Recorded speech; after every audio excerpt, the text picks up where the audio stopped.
I never imagined I'd be standing here, across the street, watching my own son graduate from medical school.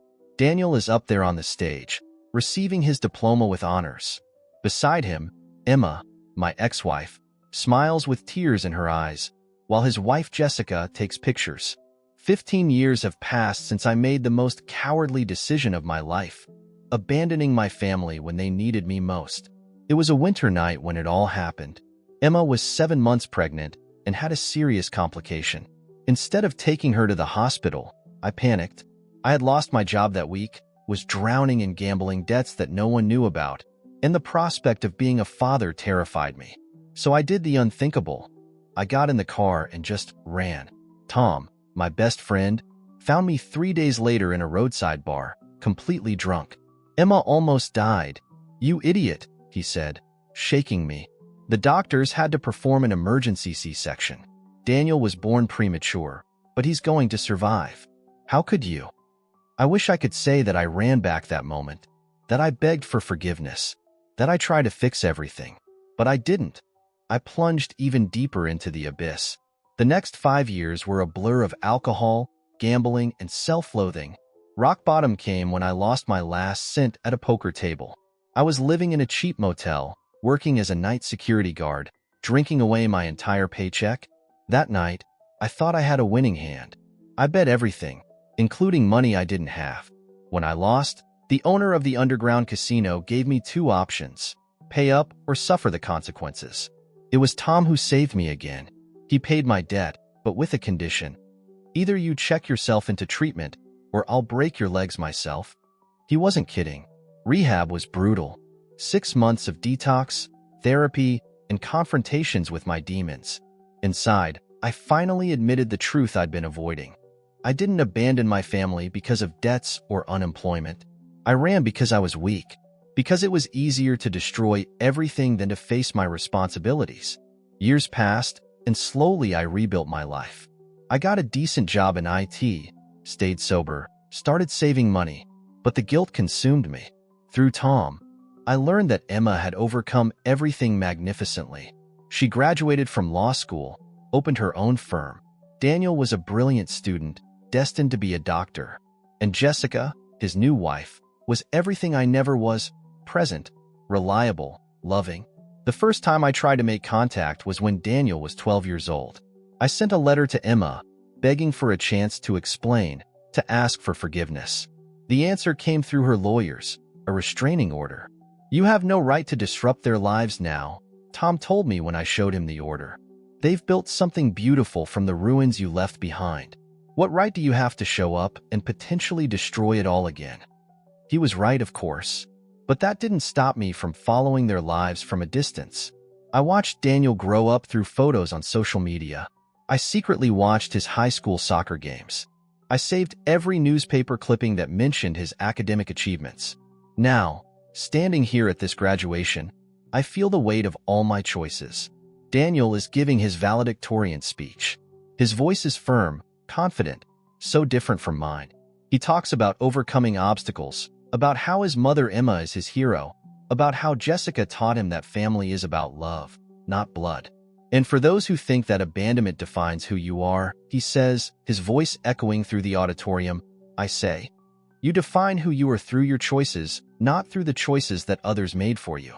I feel tears streaming down my face. My son has become a better man than I ever was, precisely because I wasn't there to hinder him.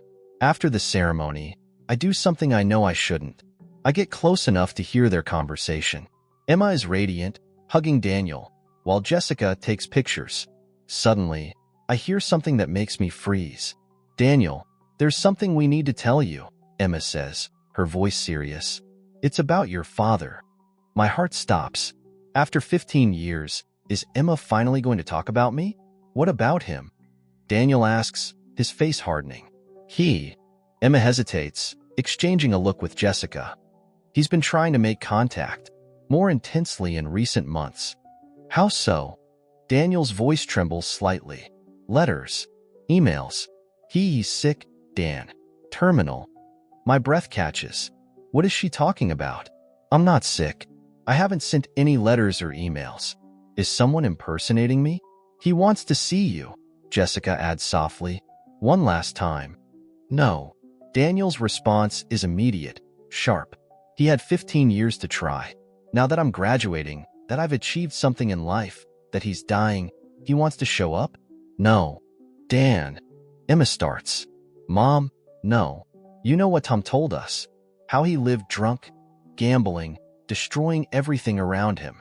If he's dying now, it's because he reaped what he sowed. I feel my world spinning. Tom? What exactly did Tom tell them?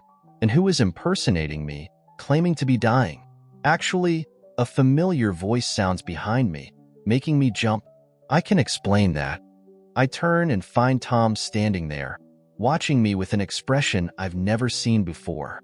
You shouldn't be here, Michael, he says, his voice low but firm.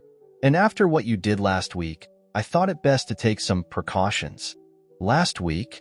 I repeat, confused. What are you talking about? Don't play dumb, Tom hisses. I saw you leaving the casino again.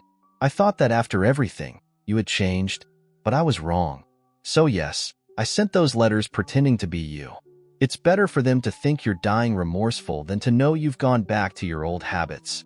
Tom, I didn't. Dad, that single word, spoken behind me, makes my blood run cold.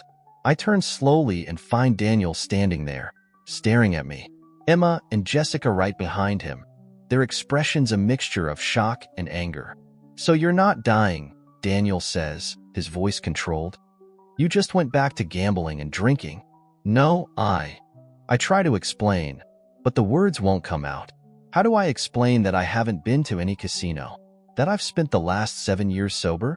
That Tom, my only ally, has apparently been lying to everyone? Daniel, I can explain. Dr. Reynolds now, he cuts me off. You lost the right to call me Daniel 15 years ago. The silence that follows is deafening. I look at Tom, who maintains an unreadable expression. At Emma, who holds Jessica's hand as if her life depended on it. At my son. No, at Dr. Reynolds, who stares at me with eyes that are painfully similar to my own. And then I realize, there's something very wrong happening here. Something that goes beyond my abandonment, beyond Tom's lies, beyond this confusion about casinos and terminal illnesses. Because now, looking more closely at Tom, I notice something I should have noticed before. His watch. The same expensive watch I saw on the wrist of the man who entered the casino last week. The man I thought just looked like me. Interesting watch, Tom, I say slowly. Win it in a bet? Something flashes in his eyes, quick, but I catch it. Fear. What are you talking about? He tries to sound casual, but his hand instinctively covers the watch. Funny. Last week, I saw someone who looked a lot like me wearing exactly that watch. At Casino Royale. The person was also using my documents. Stolen from my apartment a month ago. Emma takes a step forward, her eyes narrowing. Tom, what is he talking about? He's drunk, Tom says quickly. He's clearly gone back to his old habits. You know Michael, Emma. He's always been good at making excuses. No, Daniel intervenes, his voice analytical, the voice of a doctor. Look at him. Normal pupils. No tremors in his hands. No signs of intoxication. I can take a sobriety test right now, I offer. And I can prove I haven't left my house last week. I have security cameras in my building. Tom visibly pales. For 15 years, I continue. The pieces falling into place. You were my only contact with them. The only one who knew where I was, how I was. The only one who could tell my story, your way. Michael, stop, Tom warns. How much money did you borrow using my name, Tom? How much did you lose trying to be me? The punch comes out of nowhere. Tom is fast, but years of gym, part of my recovery, have made me faster. I dodge, and he stumbles forward. You ungrateful bastard, he shouts. I saved you. I pulled you out of that bar. I took you to rehab. Saved me? I laugh bitterly. Or kept me isolated. Every time I wanted to look for them, you said it wasn't time. That they hated me. That I had to wait longer. Tom. Emma's voice trembles. Is it true? He abandoned you. Tom shouts, his face red. I was there. I helped. I protected you from him. No, I say calmly. You used me. My guilt, my remorse, my identity. How long have you been impersonating me in casinos? How much do you owe dangerous people? Tom pulls something out of his jacket. Metal reflects in the afternoon sun. Shouts echo through the parking lot. Daniel moves in front of me instinctively, protecting Emma and Jessica. Don't move, Tom snarls, the gun shaking in his hand. Nobody is going to ruin this. You're not going to ruin this, Michael. Not after all this time. Sirens sound in the distance. Police are coming, Jessica says, her cell phone discreetly in her hand. It's over, Tom. It's not over, he laughs hysterically. Do you know how much I owe? What's going to happen to me? To my family? Michael, you owe me this. You owe. The sound of the gunshot is deafening. The shot misses by inches, ricocheting off the concrete. Daniel acts quickly, pushing Emma and Jessica behind a car. Years of anger and guilt explode inside me. I won't let Tom hurt my family. Not again. 15 years, Tom, I say, stepping forward. 15 years you kept me away from them. Made me believe it was better that way, that I didn't deserve a second chance. You didn't deserve it, he shouts, the gun trembling. You had everything. An amazing wife, a son on the way, and you threw it away. Why did you deserve a second chance? It's then that Emma speaks, her voice cutting through the air like a razor. Because you've always been in love with me, haven't you, Tom? His face contorts into a mask of pain. I would have been perfect for you, Emma. I would never have abandoned you. But you only had eyes for him. Even with everything he did. So you kept me away, I conclude. Used my identity in casinos, got into debt, and now you need a scapegoat. Shut up, Tom shouts, taking a staggering step forward. It's the moment the police choose to arrive. 3 squad cars enter the parking lot with sirens blaring. Tom looks around, cornered, the gun still pointed at me. Tom, I say softly, it's over. He looks at the gun in his hand, then at Emma. For a moment, I see the same Tom who helped me years ago. Only now I realize that help always came at a price. I'm sorry, he whispers, before turning the gun to his own chest. Daniel reacts faster than everyone. In a fluid motion, he lunges forward and grabs Tom's arm, deflecting the gun upwards. The shot rips through the air, and Tom falls, sobbing, as the police overpower him. After Tom is taken away, we all stand there in silence. 15 years of lies, manipulation, and pain exposed in minutes. So, you're really sober? Daniel asks finally. 7 years, 2 months, and 15 days, I answer. I have all the chips and certificates to prove it. Emma takes a step forward, Jessica holding her hand in support. Why didn't you ever? I tried. I interrupt softly. Dozens of times. But Tom always, well, now we know why. Daniel stares at me for a long time. I see Emma in him. The same ability to analyze, to see through people. But I also see something of myself. The ability to make difficult decisions in crucial moments. That doesn't change what you did, he says finally. The abandonment, that was real. I know, I answer, swallowing hard. And I'll carry that guilt for the rest of my life. I'm not asking for forgiveness or a place in your life. I just wanted you to know the truth. I turn to leave, but Daniel's voice stops me. Thursday. I turn back, confused. I have a presentation at the hospital. My first solo surgery. It's at 10 a.m. If you want to watch, from the observation gallery. Emma presses her lips together, but doesn't protest. Jessica smiles slightly. It's not forgiveness, Daniel continues, nor a promise.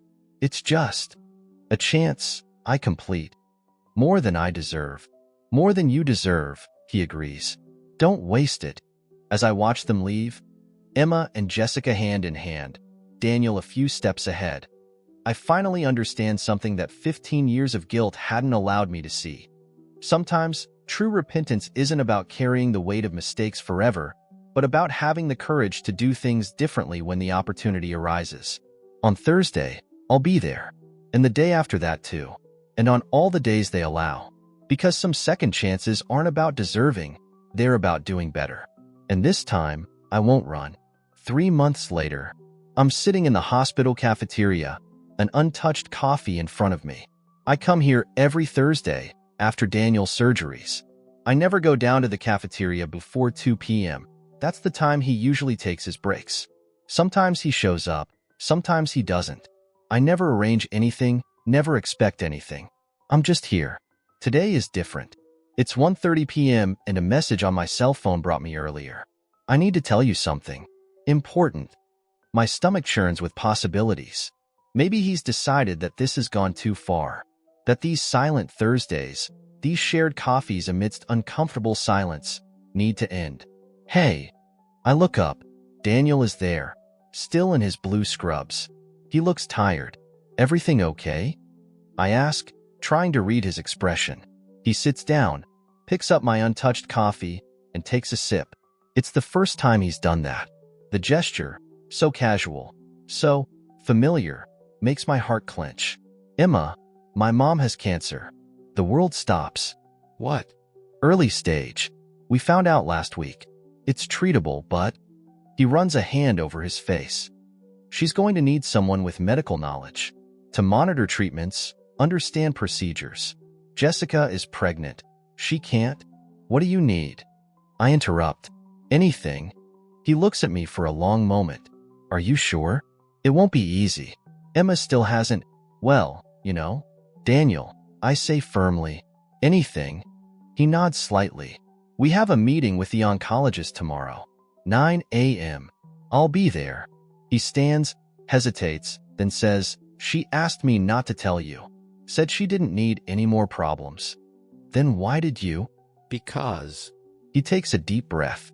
Because for the last 12 weeks, you haven't missed a Thursday. Because when that complicated patient came in last month, you stayed here until midnight waiting to hear if the surgery went okay. Because. His voice cracks. Because maybe some people deserve a third chance. Even when they wasted the first and almost lost the second. He leaves before I can answer. I stare at the half-finished coffee, the mark of his lips on the rim. 15 years ago, I ran because I was afraid I wasn't strong enough. Tomorrow, at 9 a.m., I'm going to prove, to Emma, to Daniel, and mostly to myself, that I'm not that man anymore. Some battles you fight not because you have a chance of winning, but because they're the right battles. And this is one worth fighting.